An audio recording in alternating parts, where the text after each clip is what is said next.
네, 경기 안산갑에 출마한 양문석 후보의 이 편법 대출 논란이 일파만파 커지고 있습니다.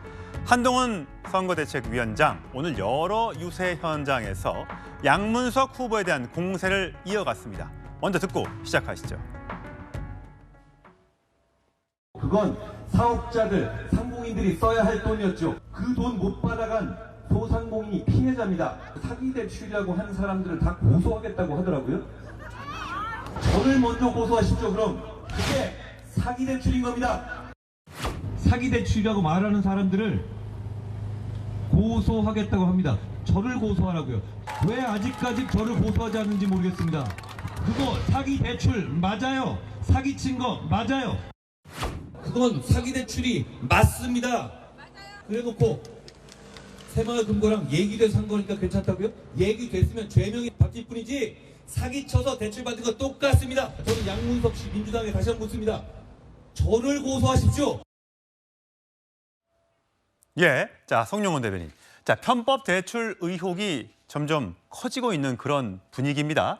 자 양문석 후보의 20대 딸이 새마을금고에서 11억 원을 빌렸는데 이게 이제 양문석 후보자 부부의 집을 사는데 돈이 들어갔지만 실제 대출받은 근거는 사업자 대출이었습니다. 어떤 사업을 어떻게 했는지는 알 수 없습니다. 하지만 실제 대출이 나간 뒤에 석 달 뒤에 새마을금고에서 실제 사업하고 있다는 증빙 서류를 제출을 받았다고 합니다. 거기에는 사업에 필요한 물품을 구입한 걸로 확인됐다. 그렇기 때문에 11억 나간 대출이 문제가 없구나라고 판단했다는 게 새마을금고의 이제 입장입니다. 반면에 양 후보 쪽에서는 아니 새마을금고 쪽에서 대출을 권유를 했고 이런 방법이 있으니까 한번 해봐라라고 얘기를 했다고 하고 있습니다. 자 어떻게 판단하세요? 일단은 저 사업에 필요한 물품을 구입한 걸로 그런 서류를 제출했다고 하는 것, 그 부분은 업무방해가 될 소지가 다분하죠. 그러니까 새마을금고는 나름대로 이제 대출이 실행된 다음에 뭐 석 달 후든 몇 달 후가 됐든 그 사람이 사업자가 맞는지 실제로 사업을 영위하고 있는지 확인을 할 겁니다. 그 확인을 하는 대출 사후 관리 업무를 위계로 방해했다고 볼 소지가 있습니다. 그래서 업무방해가 될 가능성이 있고요. 그다음 이 대출 자체는요. 만약에 새마을금고를 양문석 후보 쪽에서 적극적으로 속인 것이면 이것은 사기 대출이 됩니다. 뒤에 가서 대출을 정상적으로 상환했는지 여부와 별개로 일단 기망이 존재하고 그 기망에 의해서 대출을 받았으면 그 자체로 사기죄가 성립을 하고요. 그리고 만약에 이것을 새마을금고 쪽에서 뭔가 권유를 해서 그 새마을금고 직원과 결탁을 해가지고 새마을금고의 어떤 대출 내규에 위반돼서 대출을 했다고 하면은 그것은 이제 배임이 되겠죠. 그런데 전반적으로 이 문제에 해명을 하는 양문석 후보의 태도가 매우 바람직하지 않습니다. 이것은 11억 원이라고 하는 대출은 실제로 정말 이 돈이 필요한 사업자, 자영업자에게 나갔어야 될 대출인데 그 몫을 사실은 양문석 후보의 사업을 하지 않는 딸이 가져갔다고 볼 수 있는 부분이거든요. 그러면 왜 피해자가 없습니까? 대출을 못 받은 분들이 사실상 그 기회를 박탈당한 것이죠. 예. 자, 여기에 대해서 저희가 사실 양문석 후보를 취재하기 위해서 유세 현장을 찾아다니고 있는데 양문석 후보를 얼굴을 참 보기가 힘듭니다. 유세를 하고 있긴 한 것 같은데 취재진한테 질문이 또 쏟아져서 그럴까요? 지금 피하고 있는 그런 얘기도 나오고 있는데 자 양문석 후보는 얼마 전에 본인이 이 대출과 관련해서 이렇게 해명을 한 바 있습니다. 들어보시죠. 이자 절감을 위해서 편법 대출을 했던 저희 부부가 또다시 혼인하고 있습니다. 저희들이 잘못한 건 잘못한 것입니다. 언론이 양평고속도로에 대해서 김건희 명품백에 대해서 이렇게 취재하고 이렇게 비판했었으면 지금 대한민국이 이렇게 엉망진창으로 떨어졌을까? 가짜뉴스, 악의적 뉴스, 징벌적 손해배상제를 반드시 국회에 입성하자마자 관철시키고자 여러분들에게 호소합니다. 도와주십시오. 자, 조현선 변호사. 양문석 후보의 이 SNS 해명 글이 논란을 좀 키우고 있다는 지적이 있습니다. 사기 대출은 사기당해서 피해 입은 사람이 있어야 되는데 우리 가족 때문에 피해 받은 사람은 없지 않느냐라고 얘기하면서 물론 업계 관행이란 말에 경계심을 무너뜨리고 편법 대출받은 건 잘못이지만 뭐 법적으로 문제가 있는 것도 아니고 이 사기 대출로 몰아가는 언론들의 행태 이거 묵시하지 않겠다. 나 국회 들어가면 언론에 대해서 이거 바로 잡겠다. 이렇게 얘기를 하고 있어요. 어떻게 들으셨어요? 우선 양문석 후보가 이 사안에 대해서 조금 더 엄중하게 생각을 하시고 진심 어린 사과를 하셨다고 한다면 지금 이 사건 이토록 커질까 싶다는 생각이 우선 들고요. 예. 네, 그렇다고 하더라도 양문석 후보의 그런 해명 자체가 저는 뭐 법적으로 뭔가 큰 위법 사항이 있다, 불법 사항이 있다라고 지금 당장 단정하기는 좀 쉽지가 않지 않을까 싶습니다. 관련해서 새마을금고 측 조사가 조만간에 진행이 된다고 하니까 예, 내일부터 당장 시작된답니다. 그렇죠. 예, 그 결과를 지켜보고 난 다음에 실제로 위법성이 있으면 그 부분에 대해서 따지고 들면 될 문제인데 너무나 이것을 정쟁화시켜서 밝혀지지 않은 사안에 대해서 너무 크게 키우고 있는 게 아닌가 싶고 실제로 이러한 것들이 범죄가 성립이 되려면 적극적인 기망행위가 있어야 되고 이것을 통해서 어떠한 금전을 편취해야 되는데 지금 양문석 후보의 주장에 따르면 새마을금고 직원이 권유하여 이러한 대출 절차를 진행을 하였다는 것인데 이것은 어떻게 보면 새마을금고 측의 그런 대출 사업의 일환으로 볼 여지도 분명히 있고 적극적으로 기망행위가 이루어졌는지 그 부분도 따져봐야 될 부분이 아닌가 싶습니다. 예, 송 변호사님, 법조인이니까 조금 전에 지금 조 변호사 얘기했던 것처럼 새마을금고가 먼저 제안을 했다면 이게 아까 한동훈 선대위원장의 얘기는 죄명만 배임으로 바뀔 뿐 사기 대출은 맞다라고 얘기를 했어요. 그건 맞는 겁니까? 그러니까 제가 조금 전에도 그 답변을 예. 드렸습니다만 양문석 후보 쪽에서 적극적으로 속을 쓰면 그것은 사기고요. 예. 아까도 말씀드렸습니다. 그다음에 새마을금고의 대출 내규에 위반해서 그쪽 직원이 제안을 해가지고 그 대출이 이루어졌으면 그것은 배임입니다. 예. 그러니까 죄명만 바뀌는 것이다 이렇게 말씀드릴 수 있겠고요. 예.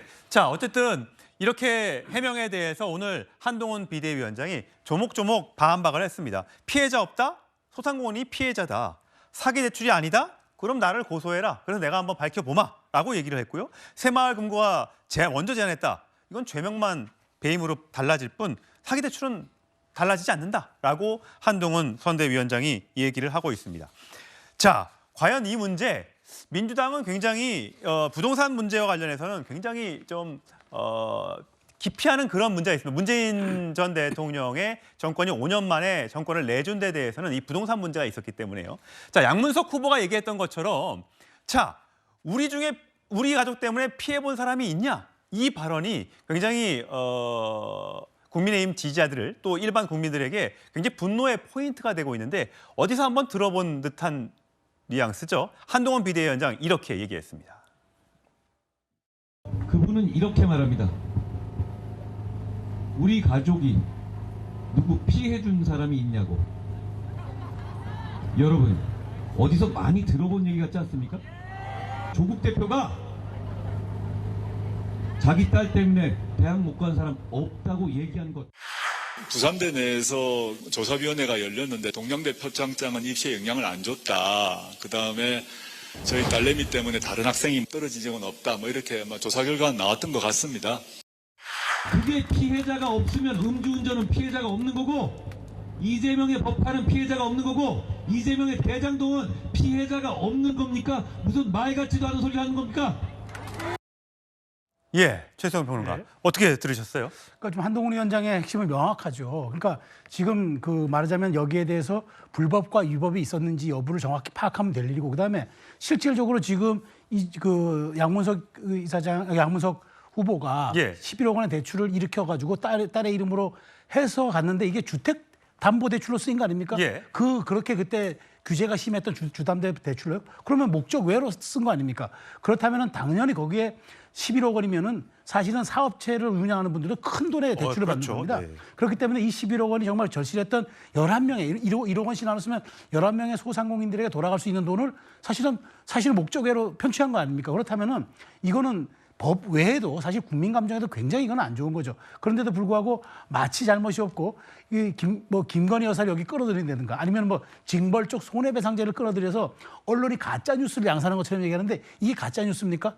이게 가짜 뉴스는 아니고 정확하게 팩트를 얘기한 거고 이제 조사 결과만 남은 겁니다. 예. 그런 측면에서 한동훈 위원장이 이제 2조 심판을 끌어들였잖아요.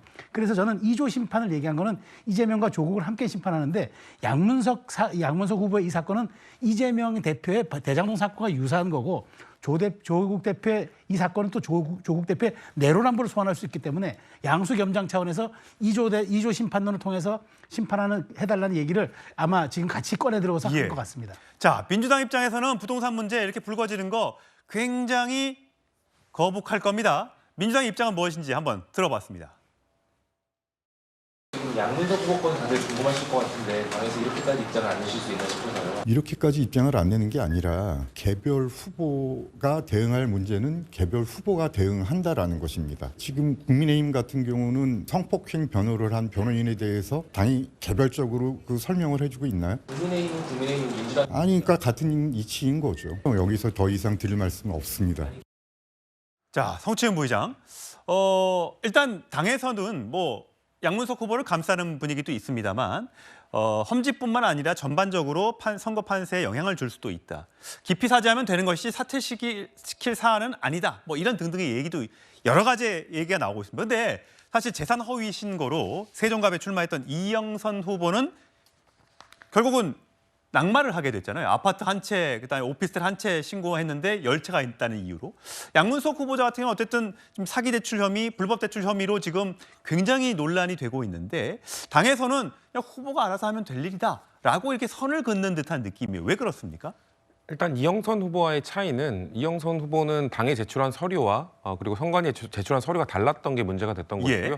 일단 양문석 후보는 그 따님의 그 11억 대출 사실을 당에도 제출한 걸로 지금 밝혀져 있습니다. 선관위와 당에 냈던 서류가 같다. 예, 같은 상황이고 그렇다면은 이제 그거에 대해서 제대로 검증하지 않거나 혹시나 의혹에 대해서 물어보고 소명 자료를 받아놓지 않은 당의 책임이 되는 것이거든요. 그러니까 이 문제가 만약에 이 문제를 근거로 해서 양문석 후보의 거취를 당에서 결정하게 될 경우 당이 스스로 부실한 검증을 했다는 걸 자인하는 꼴이 되는 것도 있고요. 그래서 예. 그래서 후보자 개인이 좀 적극적으로 해명할 수 있는 그런 쪽으로 가야 된다는 건 말을 하는 것이고 지금 또 그 지역구의 특성상 국민의힘 후보와 양문석 후보 2명밖에 없습니다. 제3지대 후보도 없고 무소속 후보도 없습니다. 만약에 공천 취소나 무슨 다른 변수가 생기면 사실상 무투표 당선이 되는 거거든요. 그렇군요. 예, 그렇기 때문에 당에서는 이 무투표 당선 지역구를 만들어내는 걸 스스로 할 수 없는 상황이라 후보자가 좀 본인이 해명하라. 왜냐하면 본인이 지금 떳떳하다고 주장을 하고 있으니 그렇다면 본인이 해명할 차원이다라는 그런 의미에서 당에서는 이것과 관련돼서 해명을 따로 하고 있지 않은 걸로 보입니다. 예, 국민의힘 후보의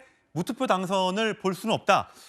그게 그렇게 당의 부실함을 아까 말씀드린 것처럼 부실함을 자인하는 꼴이 되기 때문에 그리고 지금 이 문제를 풀어가는 거는 결국 양문석 후보가 적극적으로 자료를 내면 됩니다. 지금 언론 탓을 하고 계시는데 예. 저희가 보기엔 매우 부적절합니다. 그 의혹들이 있는 것, 뭐 증여세 관련, 예. 따님이 만약에 11억 대출해서 그러면은 이자를 누가 내고 있냐? 그렇죠. 양문석 후보가 내고 있다면 증여세 문제는 어떻게 되고 있냐? 그럼 어떻게 그걸 해결하고 있는지 자료를 제출하면 됩니다. 그리고 아마도 그 새마을금고에 냈던 자료들은 내일부터 이루어질 중앙회 그 실사 이후에 밝혀질 텐데 그거에 대해서도 좀 적극적으로 선제 대응을 하면 좋지 않겠나 예. 하는 생각이 있는 건데. 예, 행정안전부, 그러니까 새마을금고를 주관하는 관리감독을 주관하는 행정안전부, 또 금융기관을 관리감독하는 금융감독원도 조사를 하겠다고 하니까 그 조사 결과를 지켜봐야 될 텐데 선거가 10일밖에 안 남았기 때문에 이게 어떻게 선거 판세에 영향을 미칠지 굉장히 주목이 됩니다.